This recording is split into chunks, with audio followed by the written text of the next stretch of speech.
And when you're under stress and you're in survival, your attention is on the environment. Why? Because that's where the danger is. So now what's your environment made of? Objects, things, places, bodies, people, right? So the arousal causes us to pay more attention to the outer world and less attention to our inner world. And this rush of chemicals causes us to become very preoccupied with trying to make that feeling of survival and stress go away. So time becomes very relevant as well. So now your body is where you put your attention, your environment is where you put your attention, and your attention is on time. Well, it turns out to change is actually to be greater than your body, to be greater than your environment, and be greater than time. So if people are spending the majority of their life with the emergency system switched on, it's not a time to create. It's not a time to learn. It's not a time to go within. It's not a time to meditate. It goes against the survival gene that says you will be prey. It's not a time to open your heart. It's not a time to commune. It's not even a time to eat. So people spend the majority of their time, person is living in survival, and they're trying to control and predict and change everything that's going on in their life. Every person that they know, every object or thing that they own, every place that they know or have lived or go to, and everything they've experienced in their past, they're going to try to predict in their future.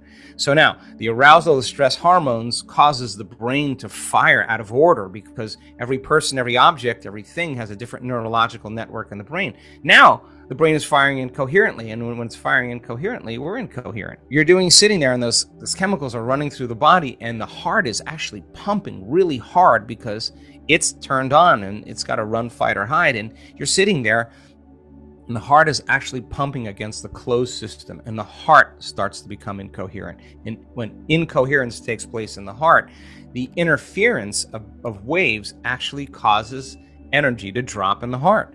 So now you have no energy in the heart, you have no energy in the brain, and now the person is living in their animal self, in that animal nature, right? And so they're waiting for something to change in their outer world. They're waiting for something to change in their outer world to take away this feeling of fear or anxiety or frustration or impatience or resentment or pain or suffering or guilt or shame. And they're living by that emotional state, and they would rather cling to those memories and those emotions because at least it's the known. The problem is that our senses fool us into separation. The person says, I want to be healed, I want to be healthy, I want to be wealthy. And they imagine it, and they come back and it's not there. And when they see it, it's not there. The thought of their future creates the emotion of lack or separation. And if thoughts are the language of the brain and feelings are the language of the body, now you have mind and body in opposition. So then, if you think about something like appreciation or thankfulness or gratitude, when you are receiving something, when you just receive something, when something is happening to you in the moment, or something just happened to you that you enjoy, or you're surprised about, or is pleasing to you, you feel this emotion of gratitude. So gratitude becomes the signature, the emotional signature that it's already happened. Gratitude is the ultimate state of receiving. So now when the person combines a clear intention of their future, and they open their heart and they feel the emotion of that future, their body is objective. It's the unconscious mind. It doesn't know the difference between the actual experience in their life that's creating the emotion and the emotion that they're fabricating by thought alone. In that moment, their body is believing it's in that future, in the present moment. And the stronger the emotion they feel, the more altered they feel inside of them, the more they pay attention to the picture in their mind. And we could say then that they're beginning to remember their future. And biologically, it's the same as remembering your past. So if you keep practicing opening your heart and you keep combining it with a clear intention, then the thought and the feeling changes your state of being, which means then if you keep doing that over time, you'll feel like your future has already happened. Now, what's the significance of that? If you feel like your future has already happened, you stop looking for it. You're no longer waiting and wondering when it's going to happen or how it's going to happen. You feel like it's already happened. So now you take your foot off the gas, and you're no longer trying to predict or control or expect how it's going to happen. You're connected emotionally to your future. Well, the antithesis is also true. The stronger the emotion you feel for some betrayal, some shock, some trauma, the more altered you feel inside of you, the more you narrow your focus on the outer environment, and the brain takes a snapshot, and that's called a memory. And so the stronger the emotion, the more the brain embosses the imagery neurologically in the brain. So then the person thinks neurologically, within the circuitry of that experience, and they feel within the boundaries of those emotions. So then we could say then the person's biology is literally in the past. So you can't create a new future if your state of being is in the past. So people reaffirm their identity this way. They wake up in the morning and they say, let me think about my problems. And those problems are memories of past experiences that are etched in their brain. So they think about the person, the place, the object, the experience. And we could say then, if they believe that their thoughts have something to do with their destiny, they're thinking in the past. And every one of those problems has an emotion associated with it. So now they feel unhappy, now they feel fear, now they feel unworthy. Well, modern psychology calls it systematic desensitization. What you do is, if you want to desensitize someone to a fear of something, you have them imagine being in it and working on practicing surrendering to the fear or getting beyond the fear, relaxing and calming down. And so you're breaking, it's called inhibition. You start inhibiting that conditioning process because you're having the thought and you're choosing to not feel that emotion or begin to self-regulate a new emotion. And the research shows that if you do that properly, there are afferent fibers from the heart that go right to the amygdala, straight to the amygdala. And what it does is it shuts the lights out for fear. It lowers the volume for pain and suffering. And it cools off the circuits for that kind of tenacity and aggression. And what happens is you get this resetting of a baseline. And so now the person is more safe.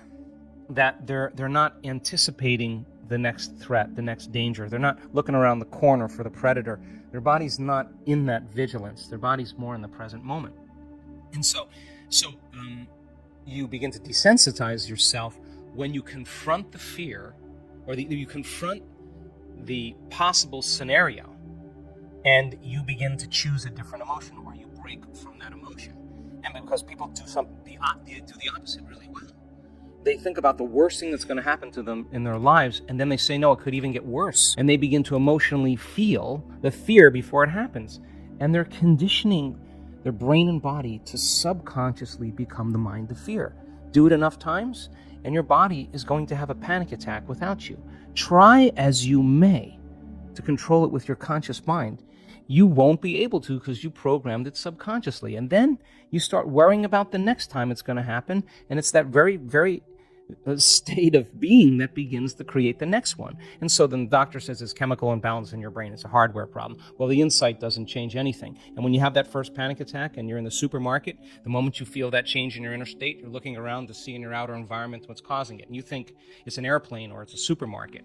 And so then, you take the drug, but the drug doesn't heal the condition. In fact, you'll still stay away from supermarkets or airplanes. So then it's a software problem. Your father was overbearing, was a perfectionist. He was really hard on you. So now you have the insight. My father was overbearing. Does it heal it?